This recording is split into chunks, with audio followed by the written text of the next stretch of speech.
All right, it's still morning at NTV as we continue on with Tuesday morning's affairs of conversations. Parents bewildered by the heightened fees ahead of term one, which is in a few days, by the way. Anytime now, you do have UNEV that's going to be releasing the P7 results, and thereafter, beginning of February, it's going to be duka for parents, for students. Supermarkets are going to be having traffic jam, but at the backbone of it, you do have schools defying a government directive on tuition. Now, parents who have not been spared by the cost of living crisis will have to dig deeper into their pockets to give their children education, as the number of schools, both at primary and secondary levels, have hiked their school fees ahead of the start of the first term, which is in a fortnight. And the survey undertaken by the Daily Monitor reveals that increment runs counter to the Education Ministry's directive, barring schools from making any adjustments at the cost of living crisis rages on. Now, the schools say the impending fees hikes are triggered by the current inflationary pressures. To dissect this, we're going to be having this conversation broken down for us by Patrick Kavoyo, who's the Secretary, Federation of Non-State Education Institutions, also known as FENEI. Good morning to you, Mr. Patrick. Happy New Year. Happy New Year, Madam. Good morning, and I'm glad to be invited here. It's a pleasure to have you back here. We've been having debate on education post-COVID-19 here in Morning at NTV with you a couple of times. And so we are back here at the same issue that we discussed last year. Post-COVID-19, we did have so many disruptions that led to economic crisis. And that meant that everyone had to dig deeper into their pockets. We did have school fees increments in second term, school fees increment in third term. Now you're having this school fees increment happening in another academic year, which is not agreeable to parents and to society. Thank you so much for the intro and the preamble. First of all, it is not very true that schools have been increasing fees every term. I can say every year, yes. But when you look at the COVID challenge. Okay, let me justify why I'm saying that. Yes. First term and second term was because of, Ministry of Education and Sports, as well as Ministry of Health, came together and put some terms and conditions, which meant that the school needed to meet those terms and conditions of having a COVID-free environment for students to study. True. Then second term into third term, you do have the food basket crisis, which then affected schools, meaning that they needed to increase school fees, put that burden on the parent to be able to be sustainable. Let's discuss this point looking at the causal effects, or the cause, and not the symptoms or what you are seeing on the surface.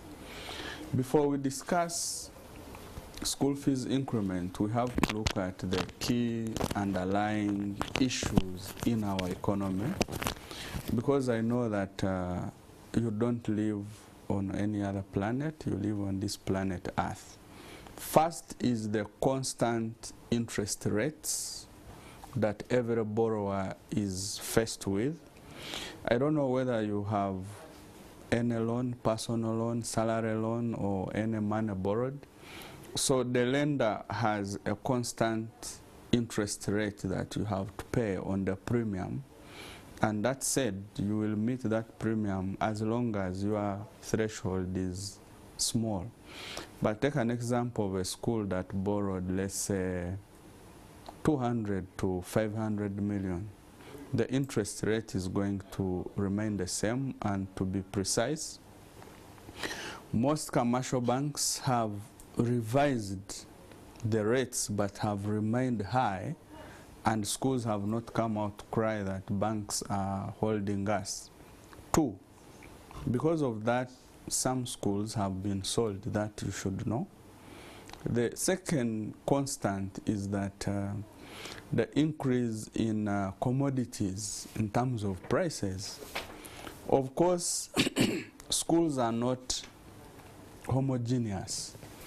There's a school which will feel comfortable feeding their learners on posho and beans, and when you ask which quality of beans and posho, is that the beans that you put in a plate and be able to see your face as if it's a mirror?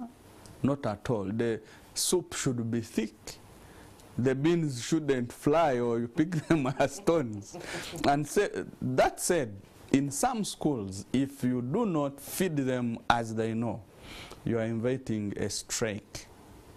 So as we discuss school fees increment or reduction or regulation and encroach on the basic quality issues that these schools have been addressing in terms of hygiene, in terms of feeding, in terms of welfare, we are likely to see commotion in schools. So the cost of commodities is not going to decline or to drop. It's not going to drop drastically or decline drastically, but we do agree it has gone down.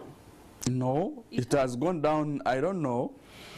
For me, I buy at 5,000, 6,000. Yes. Today you buy Excuse me. 4,500 or even. Do you buy posho?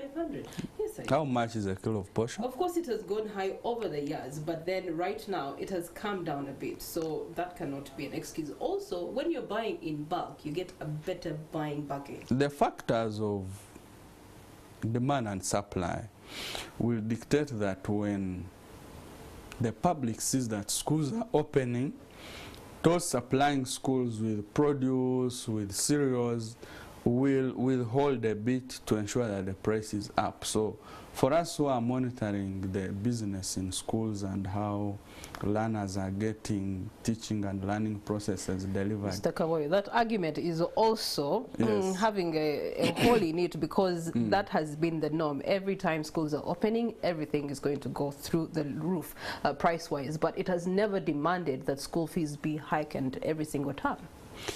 I agree with you, but that was my second point. My third point is the global trends.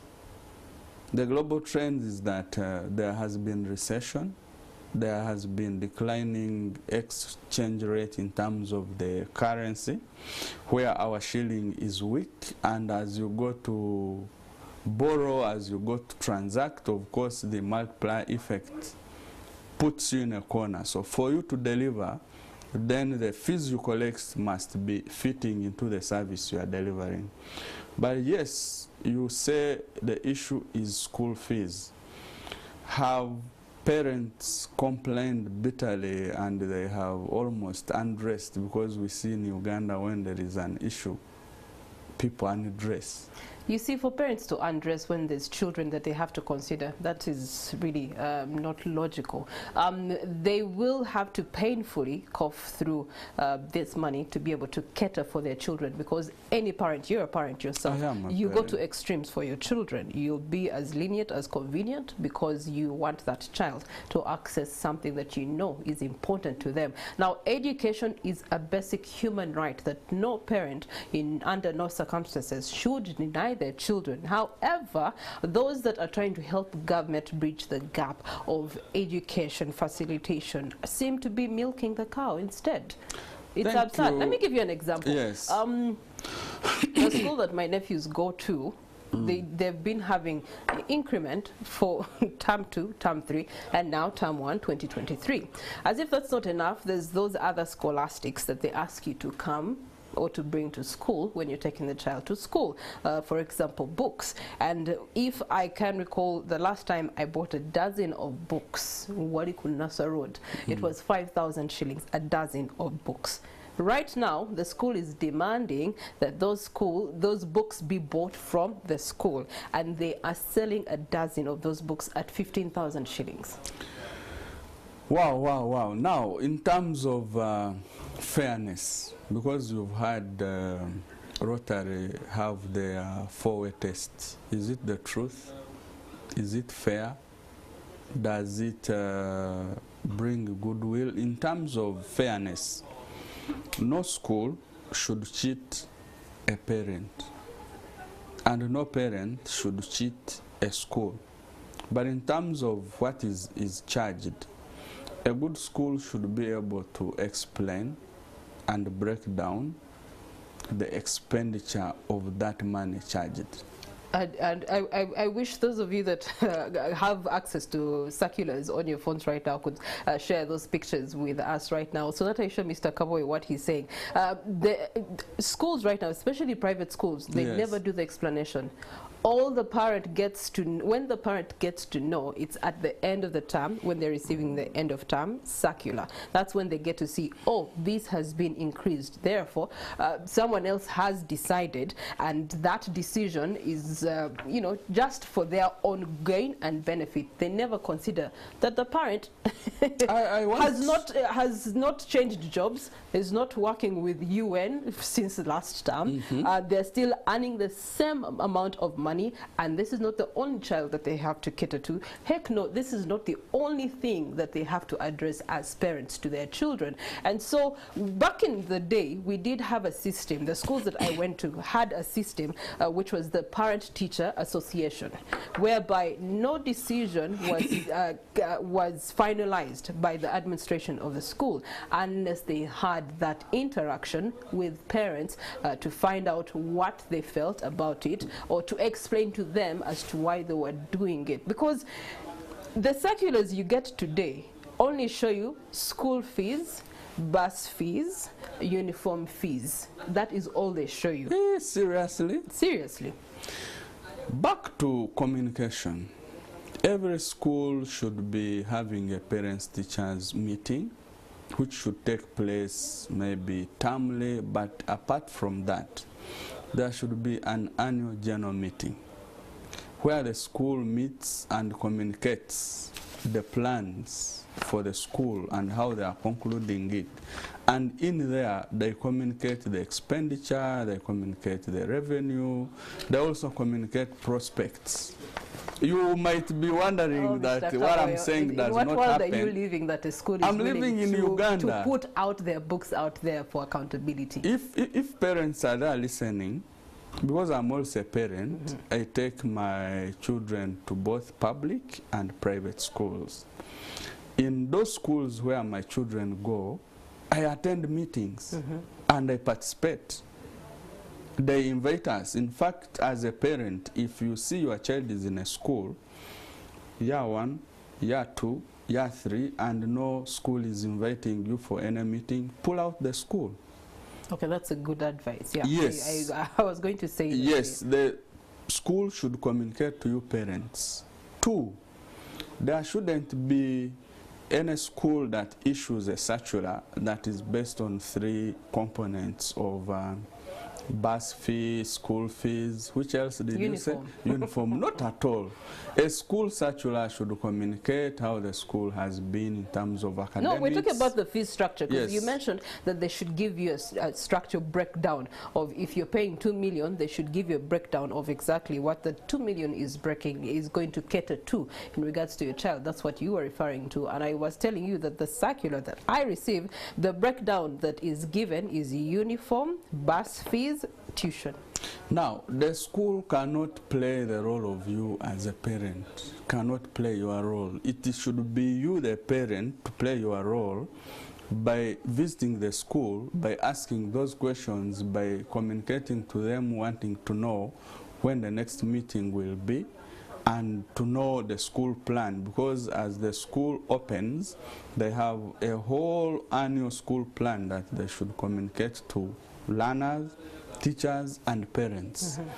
If your child goes to a school that lacks in terms of communication and planning, I hope they are listening. Because at this time, as learners are in holiday, schools are planning on how to open. They are preparing a plan for term 1, term 2, term 3, and it will come out as an annual plan. So every parent listening should be able to ask the school for the annual plan, because the dates were communicated a long time ago. That was last year. In terms of costs, I believe that everybody is following the media, is following what is happening in terms of school fees increment. Parliament is discussing this, Cabinet is going to discuss, but all that boils to consultations and discussions that should happen between the 3 stakeholders. Those are the parents, the owners of schools, and when I say owners of schools, includes foundation bodies, private school owners, churches or organizations that own schools. But also this discussion should bring in learners. They shouldn't be left out, because there cannot be any school without learners. And if any parent or any guardian is outside listening to us, has no child to take to school, so this discussion of school fees increment does not concern them. So what they have to do is to join the discussion and guide in the decision making that is going to take place. But in terms of actual regulation, it is inevitable that regulation should be there. Okay. But it shouldn't stifle operations of institutions that have systems, that have standards, that have structures. For instance, you might be having your school where you don't clean, mop, or make it tidy, but I incur utility costs of mopping, of sweeping, of making it attractive. Well, in your school, whether you don't sweep, as long as learners are there, it's okay. Visit these schools on first day, February, is it 6th, when they're beginning. You will find that some schools are not slashed, not mopped. Don't go to the classroom. Go to the toilets and latrines and check. And smell. And smell. Yeah. What stench will welcome you. Yeah. So for you to be able to clear that for learners to come ready to learn, not only in the classroom, but the entire classroom, the entire school environment requires you to spend on people to do their work and do their work well. Let's talk about government. Yes. Looking at an interview that we had yesterday with Mr. Yusuf Muziransa, he's the spokesperson of the Equal Opportunities Commission.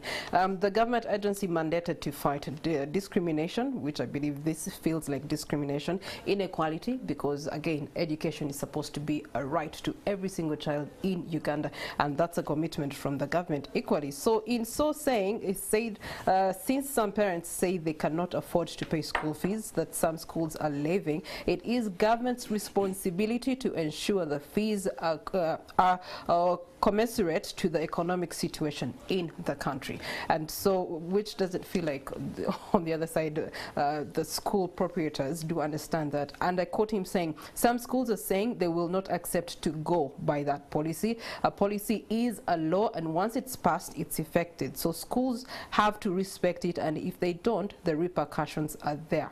They can be closed. In one of my course units, when I was doing my course in social work, we had a course unit called public policy. And public policy is not an event, it is a process. So in having a policy for the public must be part and parcel of that policy. They need to be educated, they need to know, you need to consult them, not once, but back and forth. You don't need to inform the public of what you are doing. You should involve the public. So when Mr. Muziransa talks about the Equal Opportunities Commission, my question comes to the ideals and the realities. If he's talking about the Equal Opportunities Commission picking out these issues, I would want him in his communication to prominently ask why for 3 or so financial years the budget for the education sector or for the Ministry of Education and Sports has been declining, dwindling, reducing, and right now it's almost going to the pit. So what we are asking for is that government should put in requisite resources to fund education, because if the money is there, learners will be able to be in school, and also the costs that are being met by those who are told not to pay will reduce because government is putting money there.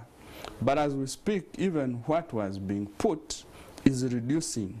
And when that reduces, quality also reduces. Okay. And as teachers of science teach that bees visit flowers to get nectar, also parents will visit schools where nectar is, and that is quality education. Okay. Help me interpret, Madam Speaker of Parliament, her statement. As we brace ourselves for reopening of the new school term, concerns are rising over the school fees hikes.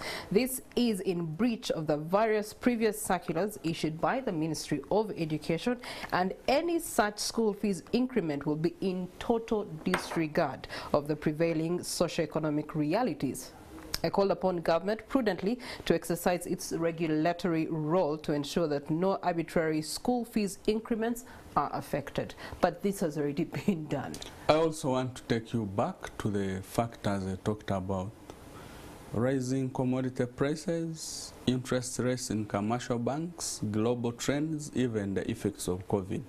Yes, the Right Honorable Speaker was communicating a good position as any government official would do, but in terms of ideals and realities, are you aware as we speak, some parents have already paid fees for their boys and girls because the circular, yes, the circular was issued last year. Too late for the statement. And as long as a parent believes in this school that it offers the quality that the learner is receiving, they will go ahead and pay.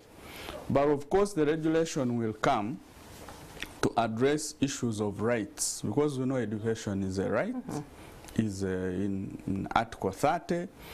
Much as it is a right, you also have responsibility to work and support this right to ensure that your son or daughter exercises the right. And of course quality issues do not come on a laissez-faire style of work. You have to work hard. You have to work for this education. The extra money that they're asking for should be demanded of accountability. Mr. Kaboy, allow Yes. me to break in there. When you say, responsibility of regulation, who's supposed to be, bearing the shoulders of responsibility for this kind of regulation? In fact, regulation is in the law that for every school to operate, it should be guided by the Education Act. But in this Education Act, we have school administrators who should run schools, having the stakeholders play their role. The first role is that you as a parent, you must participate in school activities. In fact, all these charges should be discussed. I think let's add voluntarily. Yes. Participate. Not voluntarily. Don't wait for them to call you up. Not voluntarily, because for every school, there is representation of the foundation body, the teachers, the parents, the old girls or boys. That's what the law says. But if there are schools that are implementing without following the law, then parents who are listening to us should be interested to play their part. Because the honest truth right now, I'm just giving a picture of primary schools. Yes. The only invitations you get from schools is to attend music gala day, graduation day, sports. Do they even consider sports anything in this day and era? Sports is a waste of money.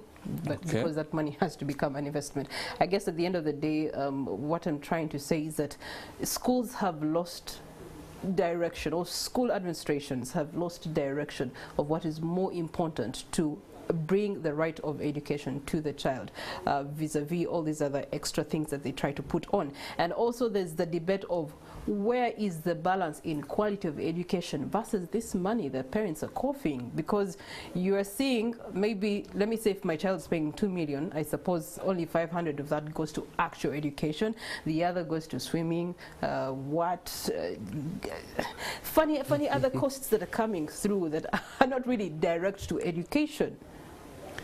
Yes, I want to agree with you that extra charges that are not explained, that are hidden, should not be accepted and should be done away with. And also I urge whoever charges or whoever is putting the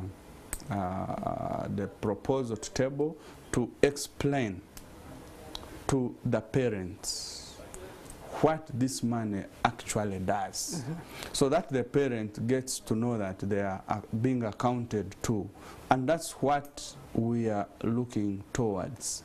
Okay. But also to state that learners are almost missing quality education. I know that learners go to school to acquire knowledge, skills, but where we need to emphasize most is on the talent, identification, nurturing, innovations. Imagine a school that has computers and a school that does not have.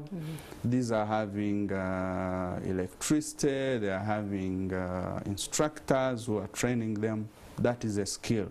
But schools that are going only for book, class, book, blackboard, blackboard, that one might not add up. But in terms of the real tuition, it should go to where the school puts focus and attention. All right. Well, thank you so much, Mr. Kaboyo, for your food of thought. And he strongly urges parents to be more involved in your child's educational life. What are they receiving vis-a-vis what you are paying for? Go in there, storm the headmaster's office, headmistress's office, and get account of what it is that they're doing and offering your child, given the amount of money that you're going to pay, and then make a decision that is informed.